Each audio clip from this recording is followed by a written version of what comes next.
Dwi wedi dod I gwrdd ar bardd ardeiryddwr Hywel Griffiths, a mae Hywel mynd I sôn I fi am ei brosiect newydd Llên mewn lle. Hywel, lle ni arni heddi de? Ni wedi dod I gorsydd Llangloffan yn gogledd Sir Benfro, a dyn ni ar lan Afon Cleddau wen. A yn y corsydd yma, glypdyr yma, mae'r afon yn llifo drwyddyn nhw.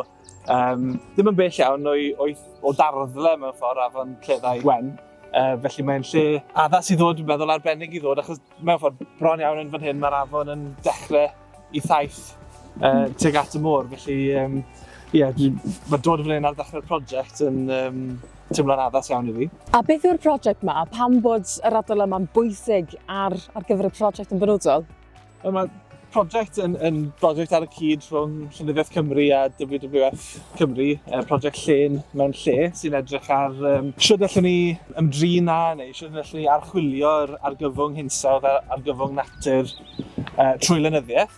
A felly mae un prosiect ar Afon Cleddau yn edrych yn benodol falle ar safon dŵr a iechyd amgylcheddol yr afon a'i dalgylch.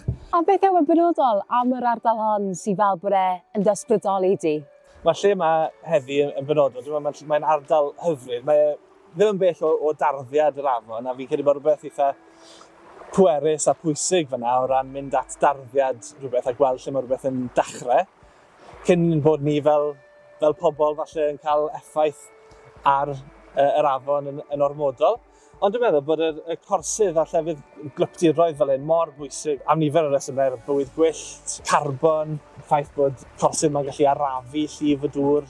Allai ddeall pam oedd Waldo Williams di dotio gymaint ar y lle a di seilio gymaint o'i gerddi yn dderyddol fan hyn, achos mae yna hyd ti jyst yn gallu teimlo wrth roi dy drod di ar lawr fan hyn. Mae wir yn special. A ydy'r amrywiaeth na sy'n ar hyd a lle Sir Benfro yn rhywbeth sy'n ysbrydoli dy gerddi di fyd? Dwi'n meddwl y bydd yr amrywiaeth na yn ysbrydoli cerddi geni, oherwydd mae'r afon yn mynd I newid rhwng fan hyn ac Aberdaugleddau. Mae afon fach yn fan hyn chydig o fetre o led, ond erbyn ni gyrraedd Aberdaugleddau, mae'r dirwedd fel pe bai'n ehangu yn dweud. Mae'r afon yn rhywbeth hollol wahanol mewn ffordd. Mae gweithgareddau ni fel pobl ar hyd yr dalgylch yn mynd I amrywio. A dwi'n meddwl bod hwnna'n un peth arbennig hefyd o ran sut ni fel pobl yn beth ni'n neud yn ein bywydau bob dydd o gwmpas yr afon. Sut mae'r afon yn gefnlen i'n bywydau ni. Mae hwnna yn mynd I newid wrth I ni fynd ar hyd yr afon mewn gwahanol ffyrdd. Mae diddordeb gen I mewn afonydd o safbwynt daearyddol a iechyd yr amgylchedd ffisegol ac ecolegol. Ond dwi'n meddwl hefyd mae hwnna yn cydblethu gyda bywydau pobl bob dydd ar hyd yr afon. A dwi'n meddwl bod y cyfuniad yna I gyd yn rhywbeth sydd yn apelio'n fawr ata I gyda'r prosiect yma. A beth yw ti'n gobeithio fydd pobl yn cael mas o fod yn rhan o'r prosiect yma?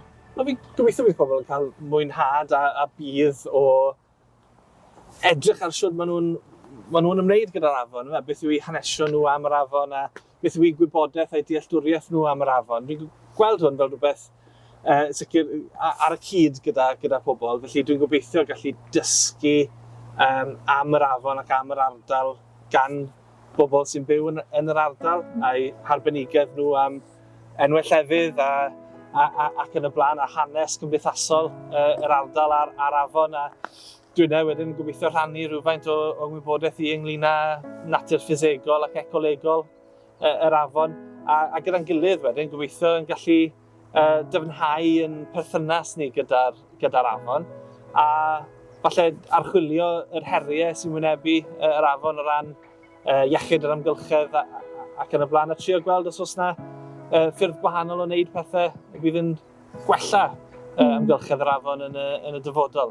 Yn sicr, dwi'n meddwl, os ydych chi'n creu rhywbeth, cerdd neu darn o lenyddiaeth neu darn o gelf sydd wedi ysbrydoli gan le arbennig, os ydych chi wedi teimlo elfen o gyfaredd neu o lawenydd wrth fod mewn ardal, mae chi wedi trio dal hwnna mewn cerdd, dwi'n meddwl bod hwnna yn mynd I aros gyda chi, a dwi'n meddwl bod e'n meithrin elfen o warchodaeth ac o barch ac o boeni am ardal. A dwi'n meddwl wedyn, mae hynna wedyn yn gallu arwain I at falle newid ymddygiad yn ymwneud ni gyda'r amgylchedd. A gobeithio wedyn fydd hwnna'n arwain at wella yr amgylchedd yn y pen draw a symud i ffwrdd o'r tueddiad yma sydd gyda ni i lygru yn afonydd ni, sydd yn rhan mor greiddiol, mor bwysig o'n amgylchedd ni yma yng Nghymru. Diolch.